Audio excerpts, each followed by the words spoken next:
Olá. Henri Lefebvre, conhecido por suas discussões a respeito da vida cotidiana, também se notabilizou pelas profundas reflexões que procurou estabelecer em relação ao desenvolvimento da sociedade capitalista e, em particular, do espaço urbano.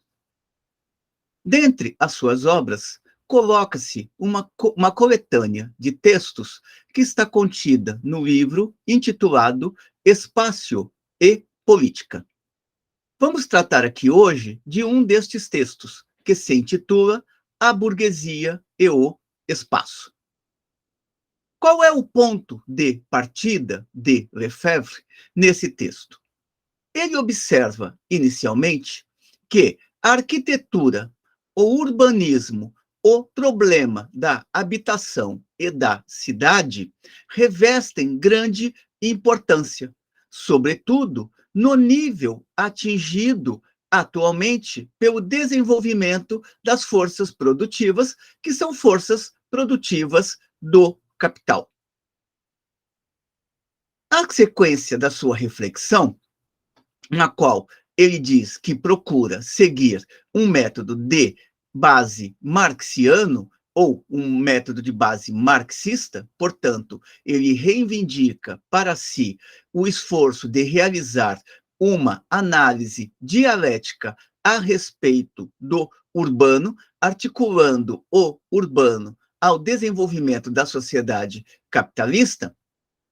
Lefebvre observa que a expansão das cidades no capitalismo avançado, e aqui ele está analisando fundamentalmente o caso francês, que a expansão das cidades trouxe consigo uma degradação da arquitetura e do marco urbanístico, de tal modo que as pessoas que se espalham pelo território, sobretudo os trabalhadores, afastados dos centros urbanos, vivem em condições cada vez mais degradadas. Por outras palavras, o que passou a imperar neste processo de desenvolvimento do espaço urbano no capitalismo foi a extensão das cidades e, ao mesmo tempo, a segregação econômica, social e cultural por um imenso contingente de indivíduos. O crescimento quantitativo da economia e das forças produtoras, ou das forças produtivas, não provocou um desenvolvimento social, mas, pelo contrário, ele conduziu a um desprezo da vida social, a uma redução daquela dimensão mais rica da vida social. Neste sentido, diz Lefebvre, a urbanização da sociedade foi acompanhada por uma deterioração da vida urbana, um afastamento dos indivíduos em relação aos centros urbanos, de tal modo que uma grande parte de indivíduos se veem privados do desfrute do espaço social e mesmo de toda a vida social mais rica. O que significa uma grande contradição quando se olha para a ocupação do espaço. Por uma parte, diz Lefebvre, a classe dominante e o Estado reforçam a cidade enquanto centro de poder e de decisão política. Por outra, o domínio da referida classe e de seu Estado faz com que a cidade não seja a cidade de todos. É ao pensar nisto, os habitantes, ao pensar nisso, é necessário olhar para os habitantes do subúrbio e a segregação que estes habitantes do subúrbio, ou em termos brasileiros, os habitantes dos bairros, se encontram. Eles estão em situação de isolamento, pelo fato de que lhes é negado o direito à cidade. E o que seria esse direito à cidade? Este direito à cidade seria a possibilidade de desfrutar as ricas potencialidades que brotam da vida urbana. Não apenas espaço de lazer, mas também espaços culturais, entre outros que podem ser possibilitados pela vida urbana. Neste sentido, quando se fala do direito à cidade, Lefebvre lembra que não se trata apenas de uma questão jurídica, uma questão do direito de habitar na cidade, e sim de uma questão que envolve o desfrute das conquistas obtidas pela civilização e o desfrute das conquistas obtidas pelo desenvolvimento da urbanização, o que significa que cada vez mais a sociedade deixa de ter uma estrutura rural e o centro da vida passa a ser o núcleo urbano. Quando fala também de direito da cidade, ou direito à cidade, Lefebvre recorda que se trata de resgatar os direitos do homem, a Declaração dos Direitos do Homem, e ampliá-la. A Declaração dos Direitos do Homem precisa incluir também o direito à cidade, ou seja, o direito de desfrutar das conquistas civilizatórias. Lefebvre lembra também que o espaço urbano ele abre possibilidades de melhorias na qualidade de vida. Neste sentido, ele se pergunta: o que significa a qualidade do espaço? E essa questão é importante porque ele não quer restringir a sua discussão à mera urbanização, e sim às possibilidades civilizatórias que se abrem no uso da cidade ou na utilização do espaço urbano. O que significa a qualidade do espaço? Responde Lefebvre. É a ideia de um espaço social elaborado, complexo e logrado, em uma palavra, apropriado, e não tão só um espaço dominado pela técnica e pelo influxo político. Por outras palavras, este espaço não pode ser o espaço restrito aos interesses do capital. Esse espaço é o espaço no qual a classe dominante realiza os seus interesses e organiza os seus interesses. Este espaço tem que ser um espaço apropriado no sentido de apropriação das potencialidades abertas pelo urbano.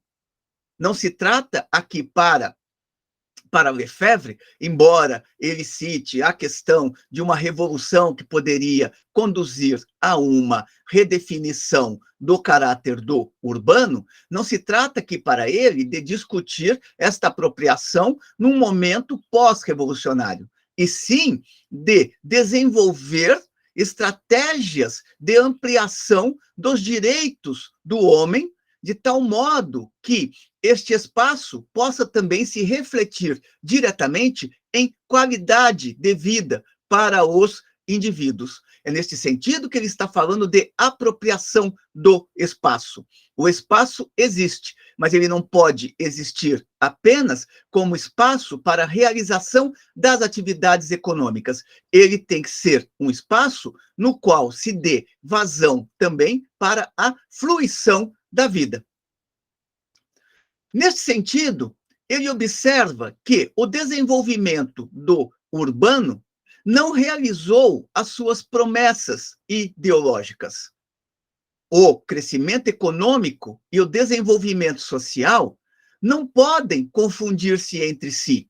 E aqui ele está apontando para o fato de que, muito embora o discurso era o de que, ou seria aquele de que o crescimento das cidades, o desenvolvimento econômico, produziria melhorias nas condições de existência dos indivíduos, ele está acentuando que o desenvolvimento econômico sob controle do capital, caminhou em sentido contrário ao desenvolvimento das melhorias de condições de existência.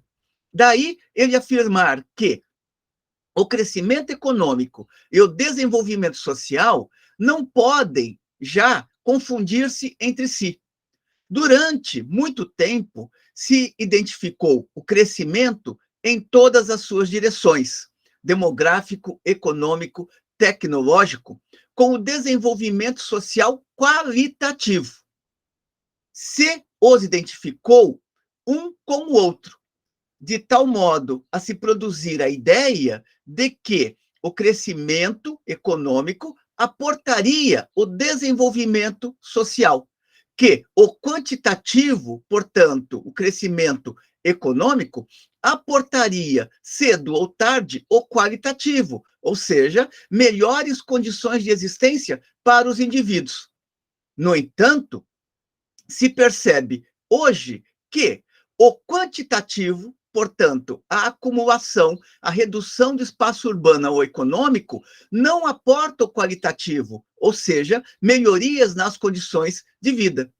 Trata-se apenas de um discurso, trata-se apenas da ideologia do crescimento, que se acreditava indefinido e que se acreditava também como produtor futuro das melhorias de condição de existência dos indivíduos. Se conjecturava, continua Lefebvre, se conjecturava que o referido crescimento econômico aportaria, cedo ou tarde, a solução de todas as necessidades materiais e espirituais. Se acreditava no caráter favorável das empresas gigantescas, no caráter benéfico do crescimento demográfico e técnico. Esta vasta construção ideológica vai se desmoronando pouco a pouco. Como consequência do mal-estar urbano, da destruição da natureza e de seus recursos, se estabelecem novos bloqueios para o desenvolvimento de uma vida social saudável.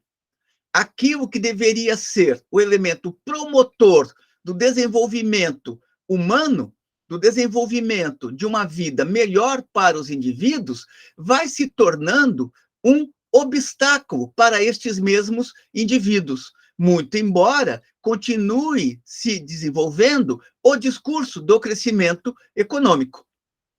Dentre os problemas que emergem com o desenvolvimento econômico e com a crescente urbanização, ou seja, não se trata mais de uma cidade aqui, outra colar. Se trata do desenvolvimento de um complexo no qual o rural vai perdendo cada vez mais espaço para outros centros de decisão, outros centros nos quais a dinâmica da vida se processa.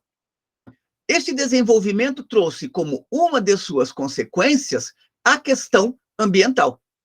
E é interessante observar que Lefebvre está discutindo estas questões nos anos 60, nos anos 70. Portanto, é uma discussão que data já de mais de meio século, muito embora atualmente se fale muito da questão ecológica como se fosse um problema recente, é de se observar que a questão ecológica ela vem acompanhando o capitalismo desde o seu nascimento.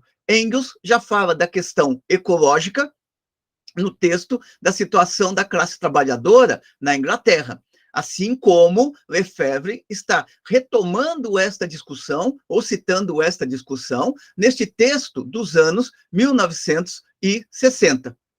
Dirá ele, a questão ambiental, o meio ambiente com a poluição, se tornou fonte de preocupação, muito embora a ideologia produtivista não dê atenção a isso.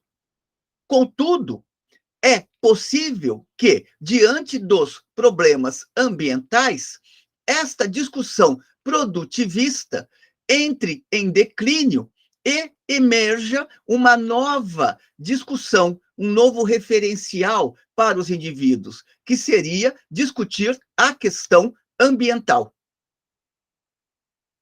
Lefebvre entende que é insuficiente hoje falar em economia política. Ele diz que, dado a dimensão assumida pelo Urbano, melhor seria ampliar esta terminologia e convertê-la em uma outra, a qual ele denomina economia política do espaço. Aqui é bastante questionável, uma vez que, quando se fala de economia política, a discussão do espaço não está ausente. É importante verificar que, nos Grundrisse, Marx dedica páginas e páginas para mostrar como que o espaço tornou-se espaço do capital. Então, o que Lefebvre está propondo necessariamente não procede. Mas vejamos como ele procura desenvolver esta ideia de uma economia política do espaço. Dirá Lefebvre, a economia política, em que consiste ela? Para Lefebvre, a economia política consiste em uma teoria da produção industrial, do crescimento, da repartição e da transformação dos produtos. Esta é a leitura que ele tem da economia política, o que não quer dizer que é nesta perspectiva exclusiva que Marx e Engels trabalharam ou travaram a discussão com a economia política. Como para Lefebvre, a economia política, ela tem uma dimensão de abordagem restrita, seria necessário que se reconhecer que a economia política se converteu em economia política do espaço. E o que significa isto? Significa, em primeiro lugar, diz Lefebvre, a conversão em bens móveis do solo, do espaço, quando se falava da riqueza imobiliária. O mercado da habitação se está generalizando. Ou seja, antes, a casa era a casa. O indivíduo tinha a casa e a casa não era objeto de mercantilização, ou melhor, não estava subordinada à lógica da mercantilização geral. Pelo contrário, era o espaço no qual o indivíduo ia dormir para repor as suas energias, muito embora essa casa pudesse ser alugada, como observa Engels na questão da habitação.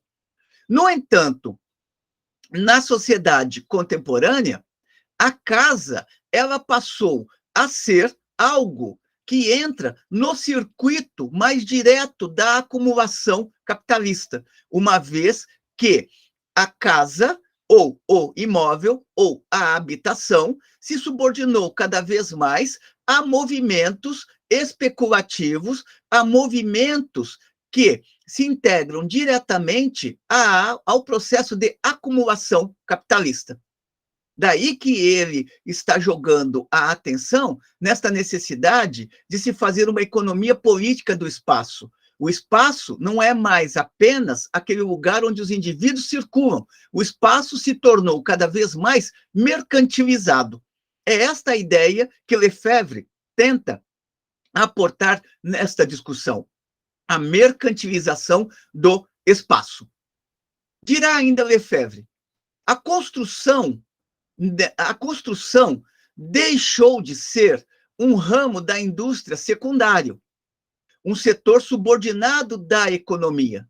Se converteu em setor primordial, em setor de primeira linha.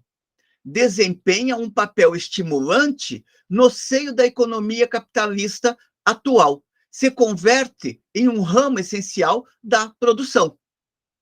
Basta pensarmos, por exemplo, num programa tipo Minha Casa, Minha Vida, na qual o espaço se apresenta como um espaço altamente mercantilizado, do mesmo modo que poderíamos pensar os antigos BNH ou os Programas Nacionais de Habitação que existiam durante o regime militar e outros que foram desenvolvidos pós-regime militar no Brasil. O que se assiste é uma extensão da mercantilização no espaço, e é verificando esta mercantilização do espaço que Lefebvre está propondo esta conceituação de economia política do espaço. E isto se dá com tanta necessidade para ele, na medida em que, na sua leitura, que corresponde a um fato verificado empiricamente, é bom lembrar, na sua leitura, o mercado da habitação foi se generalizando.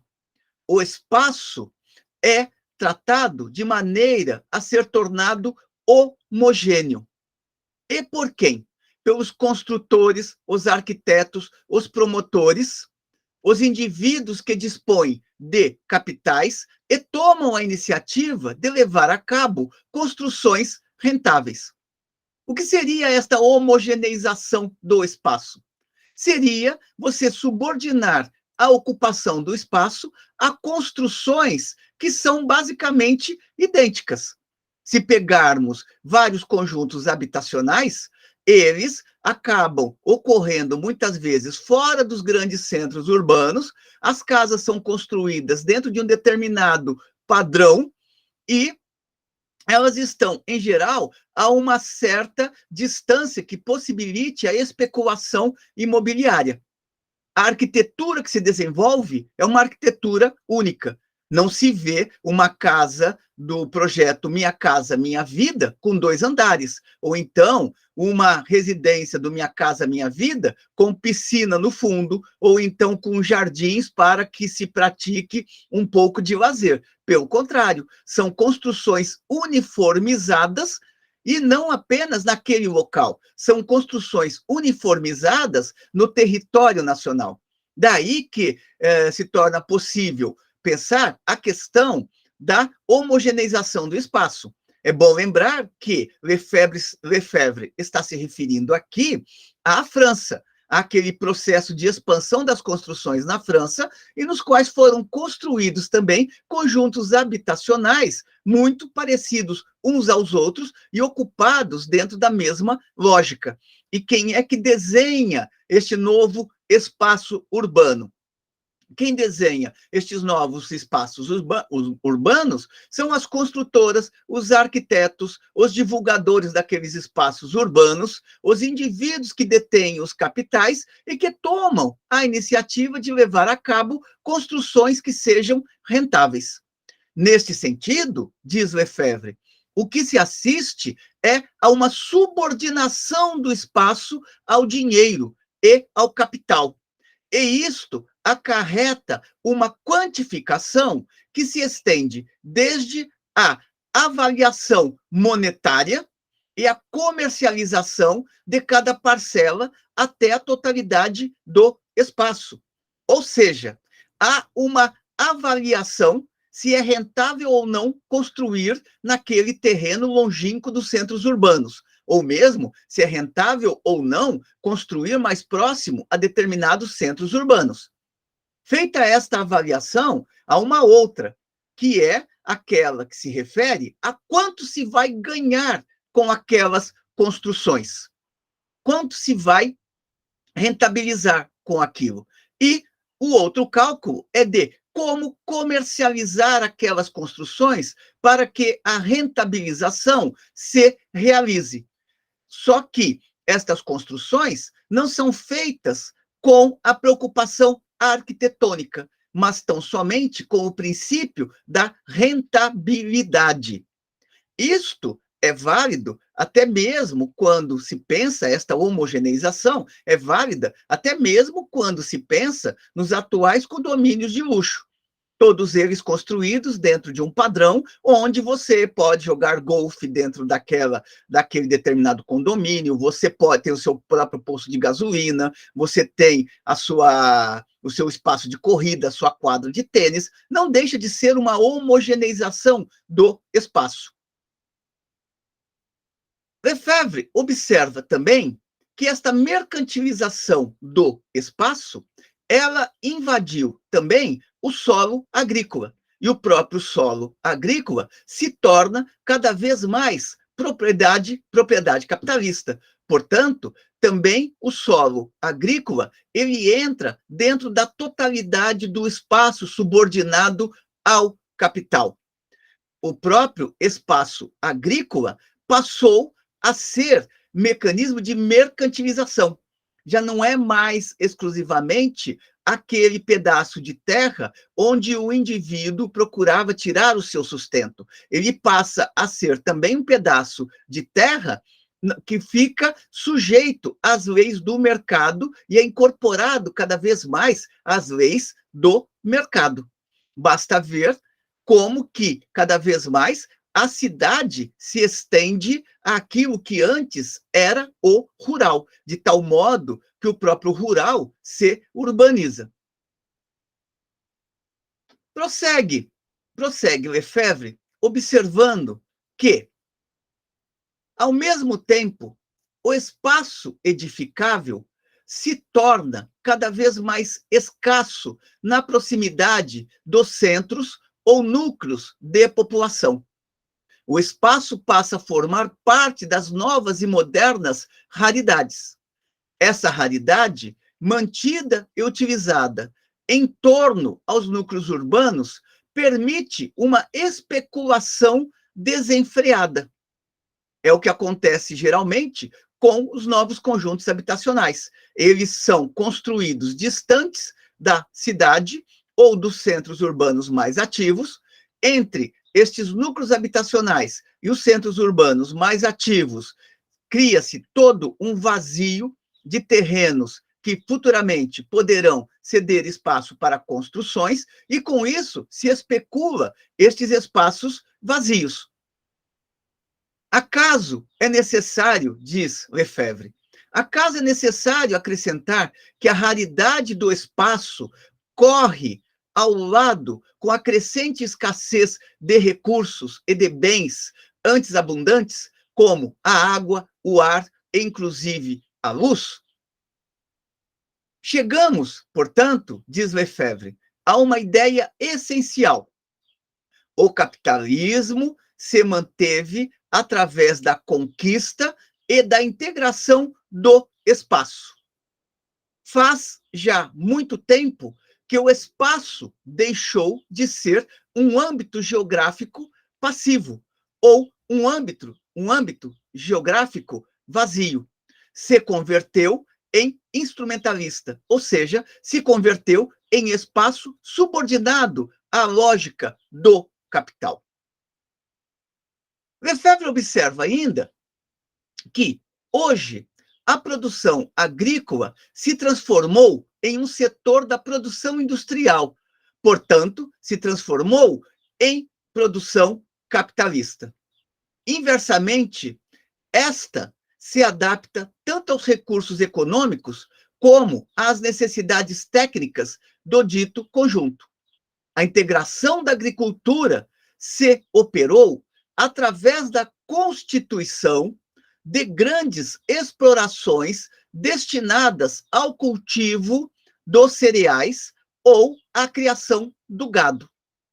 Também se realizou através de numerosas explorações pequenas, enquanto no que se refere à superfície, porém que precisavam não poucos investimentos, que precisavam apenas de poucos investimentos, como é o caso da produção de frutas, produtos lácteos, hortaliças, produtos que demandam pouco capital. De qualquer maneira, tanto a grande produção agrícola quanto a pequena produção agrícola se viu progressivamente convertida à lógica do capital. Ou seja, o espaço agrícola também se converteu em espaço do capital.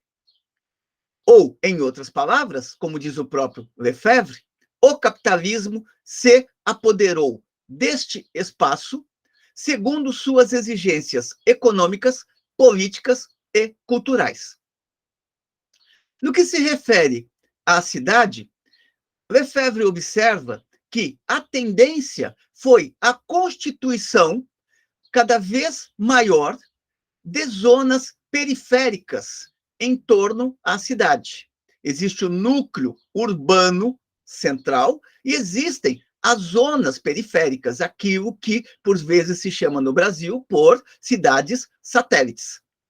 A cidade, ela se estendeu para os arrebaldes, ou seja, para a periferia, para as zonas periféricas, se aglomerou em núcleos, ela se transformou em aglomerações satélites, que se convertem ao mesmo tempo em instrumentais para o núcleo da cidade, ou seja, esses satélites, esses núcleos habitacionais periféricos, passam a ter cada vez mais também a sua funcionalidade para a cidade propriamente dita, aquele espaço no qual as grandes decisões econômicas ou fluxo econômico está se desenvolvendo.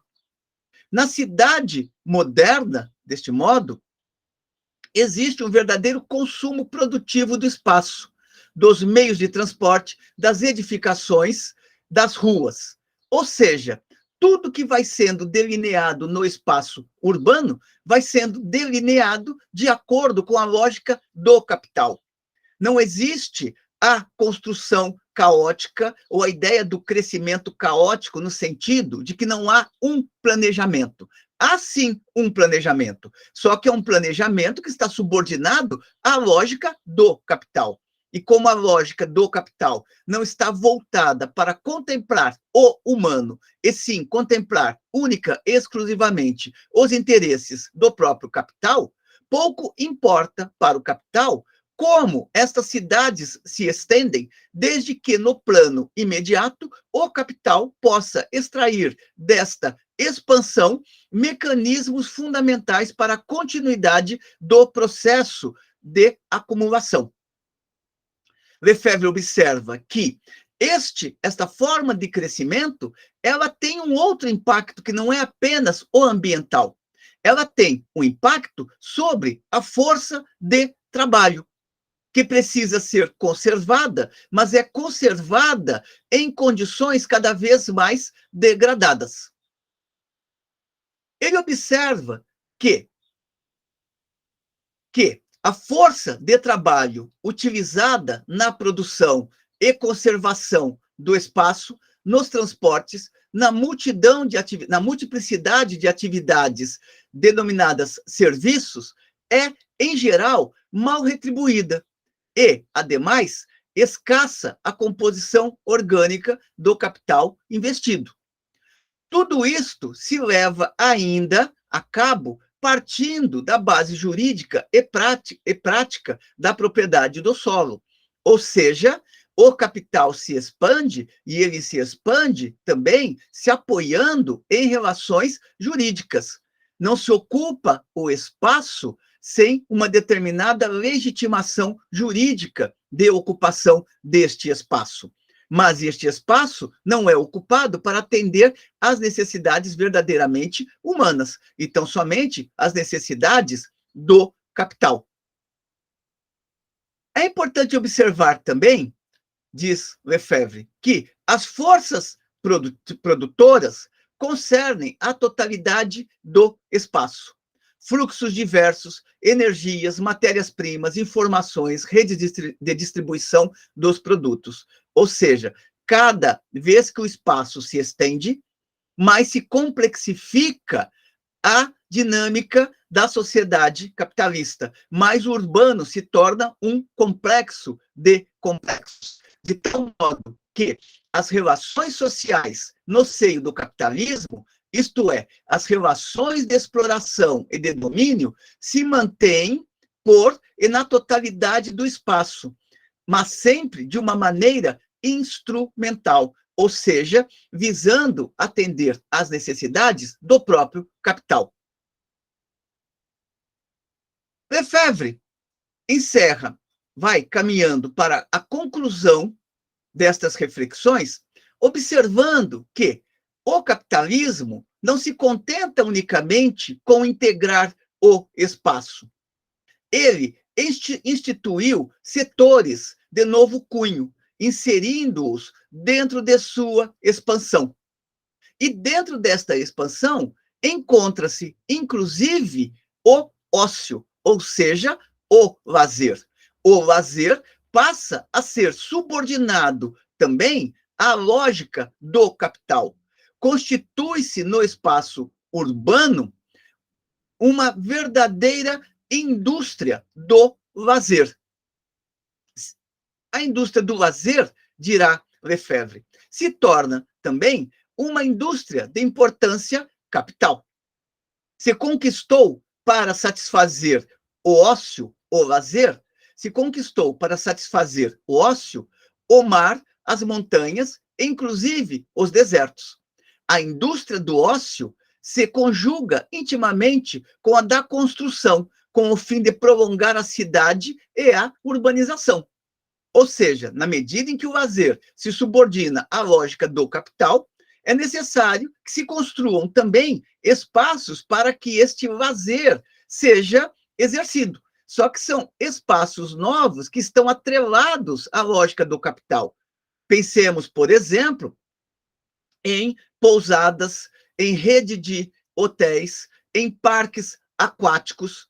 Todos eles são estruturados para o lazer, mas todos eles passam a ficar subordinados também à dinâmica do capital. Se haver uma crise econômica, os indivíduos reduzem suas viagens. Aquele parque aquático recebe menos pessoas e, consequentemente, pode ir até a falência. Então, isso se observa, nesse aspecto, se observa como os próprios espaços de lazer construídos, eles estão integrados à lógica do capital.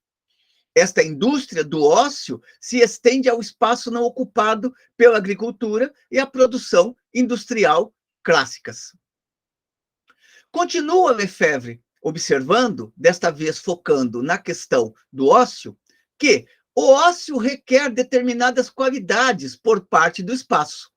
Dezenas de milhões de operários abandonam o espaço dedicado ao consumo, ou seja, aquele espaço onde eles trabalham cotidianamente, a saber, os pontos de riqueza capitalista, para entregar-se ao consumo do espaço, só que ao consumo do espaço de lazer, a praia, o mar, o sol, a neve.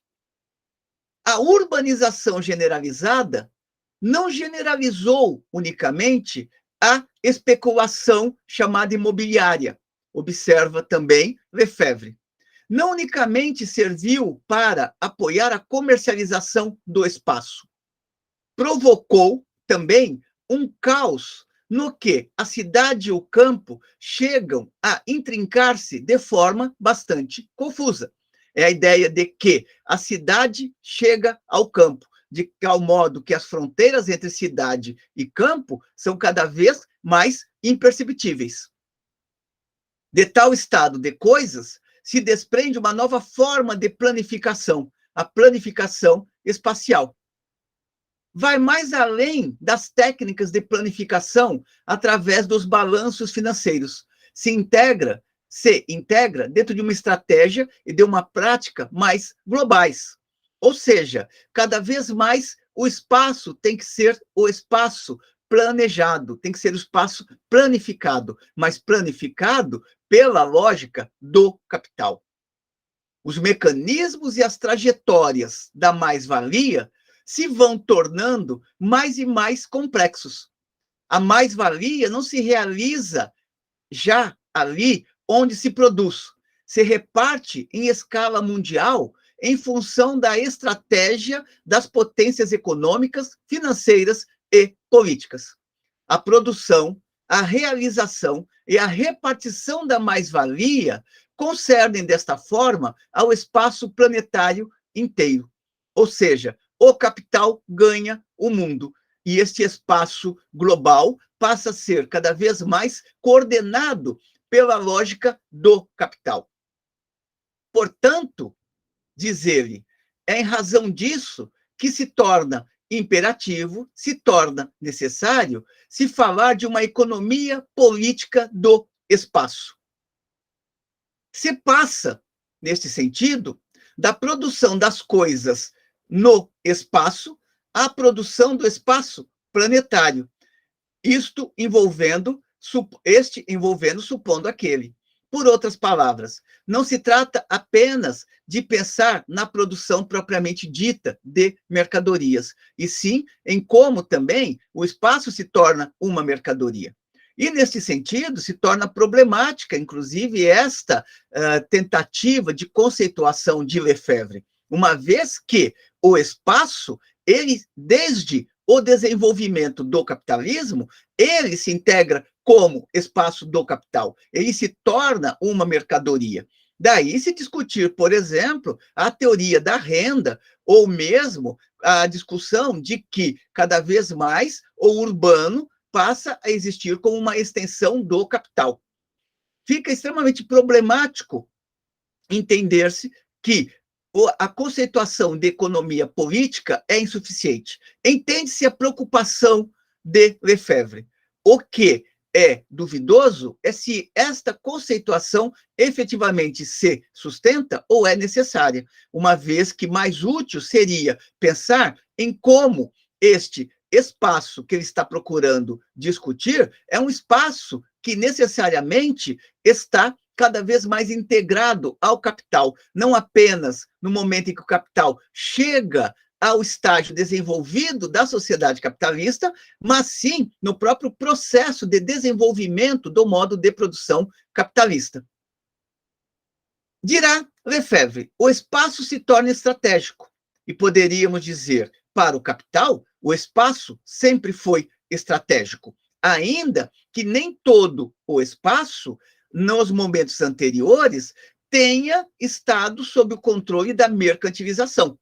Mas a mercantilização do espaço, ela não é uma coisa nova, é apenas desdobramento de um processo que já vinha em curso. O espaço se torna estratégico. Por estratégia, entendemos que todos os recursos de um determinado espaço dominado politicamente servem de meios para apontar e alcançar objetivos em escala planetária, e, inclusive, mais além desta. Prossegue Lefebvre nesse texto, observando que, embora o espaço tenha se tornado cada vez mais espaço do capital, a burguesia não logrou, de forma alguma, a constituir uma sociedade capitalista coerente em escala mundial. Ou seja, a burguesia não logrou a constituição de um verdadeiro capitalismo organizado, o que é uma impossibilidade dada a própria dinâmica interna do capital. No entanto, logrou estabelecer um capitalismo de organizações que consegue, em grande medida, dominar e manter um mercado mundial frágil, ameaçado no plano monetário, porém sempre presente, inclusive enriquecedor. É, inclusive, um capitalismo que tende cada vez mais a expandir e a tentar enraizar as suas estruturas.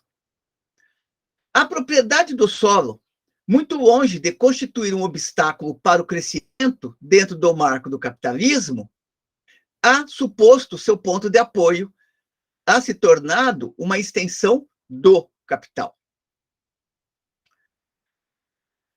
Prossegue Lefebvre, observando que as classes atualmente no poder, leia-se a burguesia, né? As classes atualmente no poder tratam hoje em dia, por todos os meios, de servir-se do espaço como se de um instrumento se tratasse. Ou seja, o espaço é meramente instrumental para o capital. Instrumento com vários fins. Dispersar a classe trabalhadora, reparti-la nos lugares assinalados a ela, seria o caso, por exemplo, de núcleos habitacionais na periferia, organizar os diversos fluxos, subordinando-os a regras institucionais, subordinar, consequentemente, o espaço ao poder, ou seja, a lógica de dominação do capital. Controlar o espaço e reger de forma absolutamente tecnocrática a sociedade inteira, conservando as relações de produção capitalistas. Por outras palavras, há uma forma burocrática de se gerir o espaço. É a tecnificação que orienta a ocupação do espaço, e não você ocupar o espaço visando o bem-estar dos indivíduos que vão morar neste espaço. Acaso lograrão seu objetivo as classes dominantes? Efetivamente, é de se observar que, nos anos 60, o capitalismo já se encontrava suficientemente desenvolvido para que fosse possível perceber que o espaço estava subordinado ao capital. Em certo sentido, a burguesia logrou o seu objetivo. No entanto, a resposta de Lefebvre é negativa. Acaso lograrão seu objetivo as classes dominantes? Eu digo que não, devido a que, constantemente, aparecem novas contradições. São aquelas que eu denomino as contradições do espaço, e que já não são exatamente as que imperavam no tempo histórico analisado por Marx. Isto, em certo sentido, é óbvio, uma vez que a sociedade, o estágio do capitalismo do qual ele está tratando, não é o mesmo estágio do capitalismo que foi abordado por Marx. Agora, há que se ter em consideração também que as contradições, elas são inevitáveis em todo e em qualquer modo de produção. O modo de produção capitalista acentua as contradições. Agora, não é por existirem contradições que a burguesia deixou de lograr, até este momento, os seus intentos de moldar o mundo à sua imagem. Ainda que esta tentativa de moldar o mundo à sua imagem apresente cada vez mais fissuras. Se a resposta de Lefebvre é negativa, é porque ele está se apoiando na ideia de que é possível você ter formas de organização populares que invistam contra esta ocupação tecnocrática ou contra esta expansão tecnocrática do espaço. Daí que ele coloca: é possível que se possa arrebatar às classes dominantes este instrumento, o espaço? Dirá ele, quiçá seja possível, porém, sempre e quando se coloque a questão com toda clareza e abertamente, isto é, em função de realidades novas, e não em função de problemas da produção industrial colocados já faz mais de um século. Quiçá, digo eu, porém, sempre com a condição de elaborar uma estratégia adequada. Por outras palavras, é possível que se trave uma luta para que se reocupe o espaço, não dentro da lógica tecnocrática. É importante observar que os anos 60 serão anos de efervescência de lutas coletivas.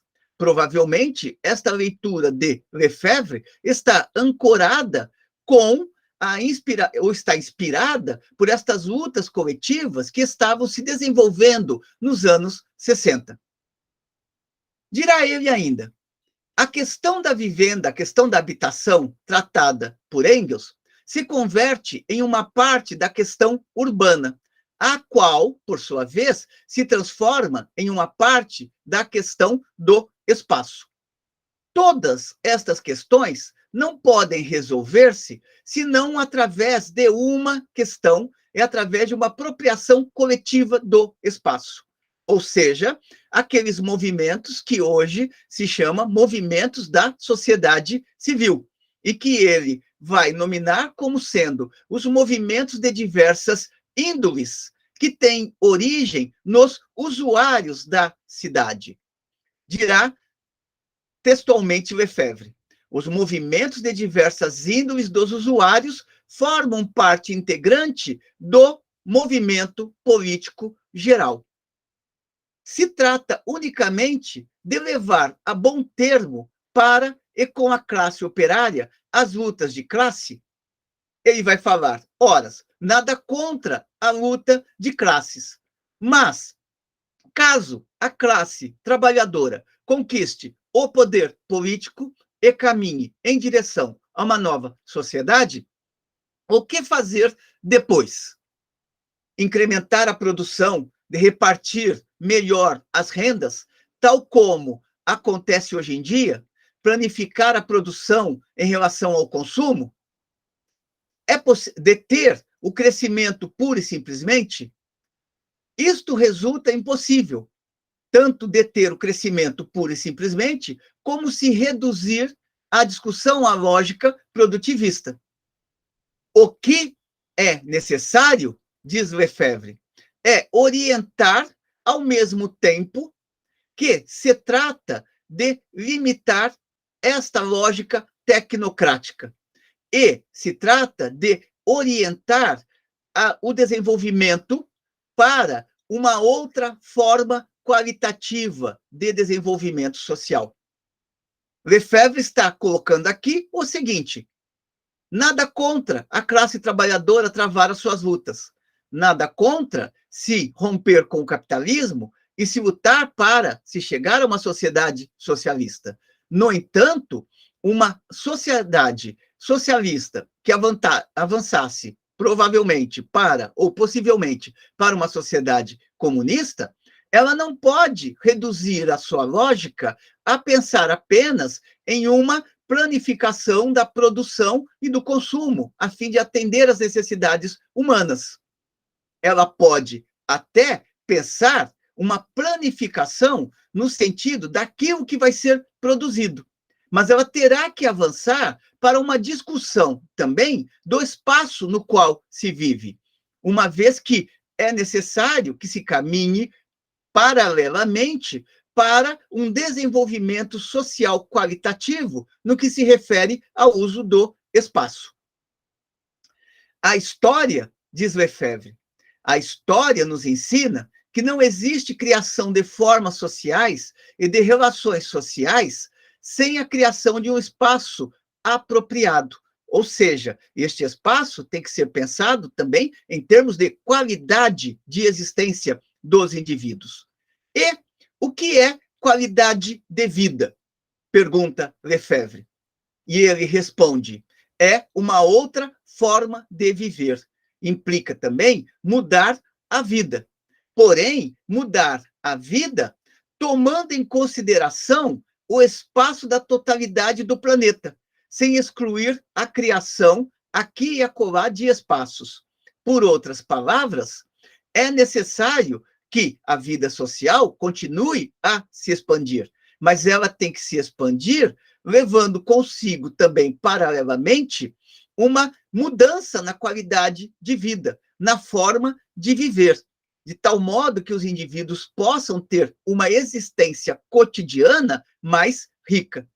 Daí que a possessão e a gestão coletivas do espaço colocam, evidentemente, uma condição prévia: a superação da propriedade privada do solo.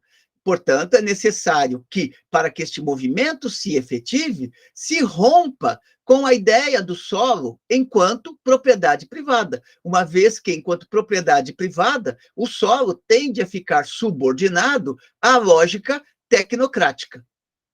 É importante, diz Lefebvre, encerrando a sua discussão, ser utopiano. E ele utiliza essa palavra utopiano para contrapor a ideia de utópico. O que quer dizer uma e quer dizer outra?